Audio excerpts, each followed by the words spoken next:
Trade deal पर बड़ी खबर आ रही है। इस अंतरिम समझौते पर दोनों देशों की ओर से एक साझा बयान जारी किया गया है।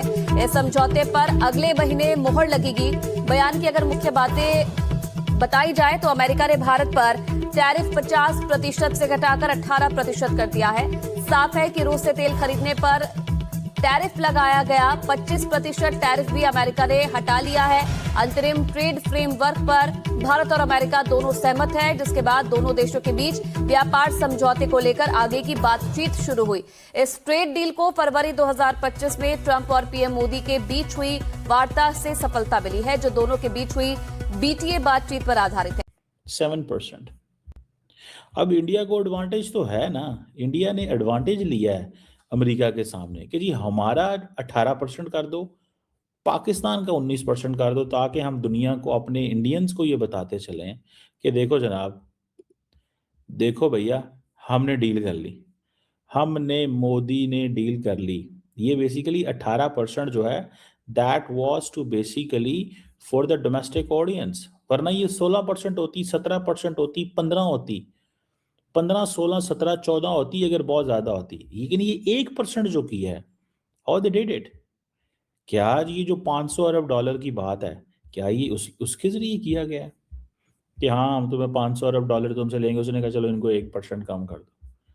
सो they will own people, they will make a point in front of their own people, look we got the best deal। पे गए, कभी लंच पे गए, कभी डिनर पे गए, कभी हमने ट्रम्प को कहा कि इसे तो नोबेल पीस प्राइज मिल जाना चाहिए, लेकिन कोई डील हमारे साथ नहीं हुई है और भारत के साथ डील हो गई है। तो यकीनन इस वक्त हमारे तो तोते, कबूतर, चीरे सब उड़ गए होंगे। जी thank you very much and good evening. Bharat सभी अमेरिकी औद्योगिक उत्पादों पर टैरिफ कम करेगा, जिसमें प्रमुख अमेरिकी कृषि और खाद्य उत्पाद भी शामिल है। भारत के कपड़ा, चमड़ा, रसायन उत्पादों को अमेरिकी टैरिफ में छूट मिलेगी। अमेरिका फार्मा, रत्न विमान के पुर्जों पर टैरिफ हटाएगा। अमेरिका से 5 साल में भारत $500 बिलियन की खरीदारी की योजना भी बना रहा है, जिसमें ऊर्जा, विमान, तकनीक, कोयला और कीमती धातु शामिल है। अब ये बताएं, जो अमेरिका और इंडिया की ट्रेड डील है, क्या वो इतनी आसान है जितनी प्रेसिडेंट ट्रंप अपने ट्रूथ सोशल पैगाम में बता रहे हैं? मुख्तसर अल्फाज में तो नहीं, उतनी आसान नहीं है जितना आपको ये सियासी बयानात नज़र आ रहे हैं। अभी जो डील नज़र आ रही है ना, वो आपको ट्रूथ सोशल पे और एक्स पे नज़र आ रही है। तो अभी आप ये नहीं कह सकते कि ये डील हो गई है। हाँ, एक अग्रीमेंट हुआ है, दोनों की फ़ोन पे बात हुई है कि जी ये हम करेंगे, लेकिन जो तफसीलात आपको प्रेसिडेंट ट्रंप ने दी हैं वो आपको प्राइम मिनिस्टर मोदी बताते हुए नज़र नहीं आते। अब देखें, इंडिया और अमेरिका की ट्रेड डील्स माजी में भी रही हैं, और जब भी ट्रेड डील्स हुई हैं तो मुख्तलिफ फैक्टर्स को हमेशा मद्देनज़र रखा गया है। टैरिफ है, मार्केट एक्सेस है, टेक्नोलॉजी है, डेटा है, ये तमाम तर चीज़ें, फिर एग्रीकल्चर सब्सिडीज़, ये तमाम ऐसी चीज़ें जो बहुत ज़्यादा हसास भी हैं किसी भी डील के लिए, ट्रेड डील के लिए, और ख़ास तौर से जब बात इंडिया और अमेरिका की हो। तो भारत अमेरिका ट्रेड डील से जुड़ी ये बड़ी खबर आपको बता रहे हैं। दरअसल इस ट्रेड डील से चावल, गेहूं, सोया, मक्का और चीनी को बाहर रखा गया है। डेयरी उत्पादों को भी डील से बाहर रखा गया है। इसका उद्देश्य स्पष्ट है कि किसानों के हितों के साथ कोई डील नहीं होगी। भारत अमेरिका ट्रेड डील में किसानों को राहत दी गई है।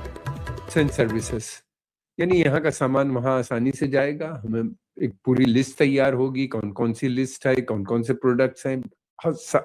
हजारों प्रोडक्ट्स होते हैं, सैकड़ों इम्पोर्टेंट, जो भारत उनको बेचेगा, वहां से उनके जो प्रोडक्ट्स हैं वो यहाँ पे बगैर किसी हिचक के आएंगे, और हमारा ट्रेड जो है वो काफी और स्ट्रेंथन हो जाएगा।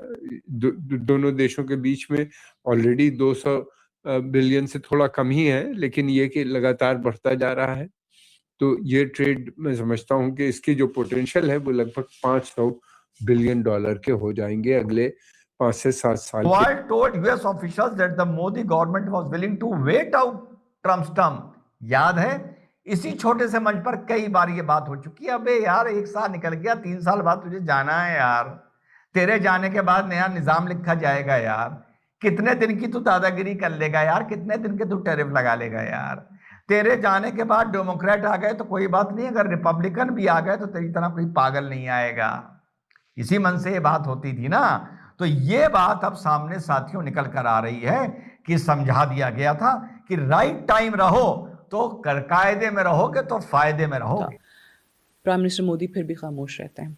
जो एक मीडिएटर का किरदार प्रेसिडेंट ट्रंप ने उस वॉर के बाद अदा किया या उस वॉर को रुकवाने के लिए अदा किया, प्राइम मिनिस्टर मोदी ने आज तक वो भी नहीं माना है। उसको कभी उन्होंने ये भी एक्नॉलेज possible नहीं है कि किया। वो अभी भी नहीं मानेंगे।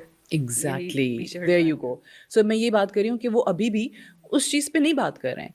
सो जब तक ये ऑन पेपर चीज़ नहीं आती है दोनों तरफ से, जो भी ट्रेड डेलीगेशंस यहाँ से जाते रहे हैं वहाँ से आते रहे हैं, अब फाइनल नहीं बैठती आपकी ये इस पॉलिसी को, इस डील को तरतीब देने वाली टीम, तब तक आप इसको फाइनल डील नहीं कह सकते, हतमी का वर्ड इस्तेमाल नहीं कर सकते हैं, क्योंकि अभी तक आपको सब की सब तफसीलात प्रेसिडेंट ट्रंप ही बताते हुए नज़र आ रहे हैं।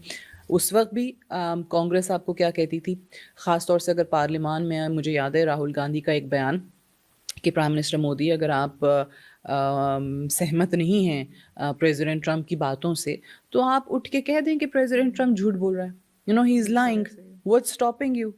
तो वो उन्होंने बयान अभी तक नहीं दिया। उन्होंने एक बार भी नहीं कहा कि प्रेसिडेंट ट्रंप झूठ बोल रहे हैं, ना उन्होंने एक्नॉलेज किया, बस खामोशी इख्तियार किए रखी। सो इस डील के साथ भी बहुत सी मुश्किलात, बहुत से चैलेंजेस आएंगे प्राइम मिनिस्टर मोदी के लिए और इंडिया के लिए। टैरिफ का मामला इतना आसान नहीं होगा। अच्छा, बदले में वो कह रहे हैं कि जी इंडिया ने एग्री कर दिया कि हमारी प्रोडक्ट्स पे कोई टैरिफ नहीं होगा, कोई बैरियर नहीं होगा, उसको वो ज़ीरो कर देंगे। ये भी चीज़ ऑब्वियसली इंडिया में देखी जाएगी कि भाई हम कैसे, वो 18% हमारी प्रोडक्ट्स पे लगा रहे हैं तो हम उनकी प्रोडक्ट्स पे कैसे कर दें। इस पे भी बहस होगी। फिर इस पे भी बहस होगी कि जी रूस के तेल का जो मामला है उसका क्या करना है। देखें, इंडिया का जो एक एनर्जी सेक्टर है उसकी ज़रूरियात का बहुत ज़्यादा इन्हिसार, रिलायंस आपको रूसी तेल पे नज़र आती है। रूस को अभी तक कन्वे नहीं हुआ है, रूस को नहीं पता है। और ये भी ओवरनाइट ख़त्म करना आसान नहीं है कि आज वो कहें कि जी अच्छा जितने शिप्स हैं रोक दो, नहीं आएगा ऑयल, और फिर कहें जी अमेरिका से ऑयल लेते हैं। कैसे? फौरी तौर पे आपके पास मुतबादिल नहीं है, ना ही मिडिल ईस्ट से, ना ही अमेरिका से। वो वेनेजुएलन ऑयल जो है वो आपको एक दिन में नहीं मिल जाएगा कि आपने आज यहाँ से स्विच ऑफ किया और वहाँ स्विच ऑन हुआ और ऑयल आ गया। सो उस पर भी ज़ाहिर है आपकी इंडस्ट्री दबाव का शिकार होगी। वहाँ पे जो आपके इंडस्ट्रियलिस्ट्स हैं उनको सुनना है, उनकी राय देखनी है। सो ये इतना आसान डिसीजन नहीं है।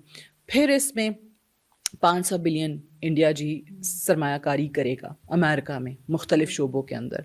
सो आप क्या कर रहे हैं इस वक्त, आप इस डील को एक वन साइडेड डील के तौर पे मतलब देख रहे सरेंडर हैं। कर लिया ना, सरेंडर कर दिया कि आप ना सिर्फ वो रूसी सस्ता तेल जो आपकी आवाम को फ़ायदा दे रहा था, जो कि आप कहते थे कि जनाब हमें बड़ी अच्छी पोजीशन में ये तेल लेके इस तरह से आ जाता है कि हम फिर वो सब्सिडी अपनी आवाम को मुंतकिल करते हैं, हमारी आवाम पे महंगाई का बोझ नहीं आता।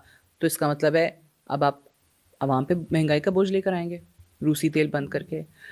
तो 500 बिलियन वो प्रेसिडेंट ट्रम्प जो है वो आपसे निकलवा रहा है वहाँ के लिए। So there are a lot of things जो अभी तक हवा में ही हैं, जिस पे सिर्फ और सिर्फ ट्रूथ सोशल पे बात हुई है या एक्स पे बात हुई है।